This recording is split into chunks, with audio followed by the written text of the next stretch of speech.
சிவபெருமான் திருநடனம் ஆடிய சபைகளில் ஒன்றான தாமிர சபை அமைந்துள்ள நெல்லை நெல்லையப்பர் திருக்கோவிலில் ஆருத்ரா தரிசன திருவிழா கொடியேற்றத்துடன் துவங்கியது.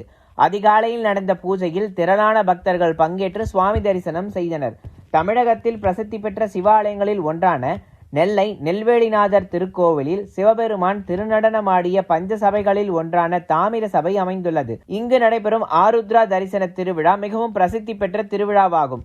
இத்தகைய திருவிழா இன்றைய தினம் கொடியேற்றத்துடன் விமர்சையாக துவங்கியது. இதற்காக கோவில் நடை அதிகாலை திறக்கப்பட்டு சுவாமி நெல்வேலிநாதர் காந்திமதி அம்பாளுக்கு சிறப்பு பூஜைகள் நடத்தப்பட்டது. அதைத் தொடர்ந்து கொடிப்பட்டம் கோவில் உட்பிரகாரம் வழியாக கொண்டு வரப்பட்டு கோவிலில் சுவாமி சன்னதி முன்பு உள்ள சின்ன கொடிமரத்தில் வேத மந்திரங்கள் முழங்க மேளதாளங்களுடன் கொடியேற்றம் நடைபெற்றதைத் தொடர்ந்து கொடிமரத்திற்கு பால், மஞ்சள், தயிர், இளநீர் உள்ளிட்ட அபிஷேக திரவியங்கள் கொண்டு சிறப்பு அபிஷேகமும் பின்னர் சிறப்பு அலங்காரமும் செய்யப்பட்டு கொடிமரத்திற்கு மகா தீபாராதனையும் நடைபெற்றது.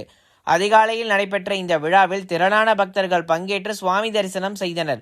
10 நாட்கள் நடைபெறும் திருவிழாவில் 4ஆம் திருநாளன்று சுவாமி நெல்லையப்பர் காந்திமதி அம்மாள் பஞ்சமூர்த்திகளுடன் திருவீதி உலா வரும் 6ஆம் நாளில் ஆண்டுக்கு ஒருமுறை மட்டுமே பக்தர்களுக்கு காட்சியளிக்கும் மனோன்மணி அம்பிகைக்கு திருக்கல்யாண உற்சவமும் 10ஆம் நாளன்று தாமிர சபையில் எழுந்தருளிய தாமிர சபாபதிக்கு சிறப்பு அபிஷேகமும் ஆருத்ரா தரிசன நிகழ்வும் நடைபெறுகின்றது. அதனைத் தொடர்ந்து அன்றைய தினம் தாமிர சபையில் நடராஜ பெருமான் திருநடன காட்சியும் நடைபெறுகின்றது.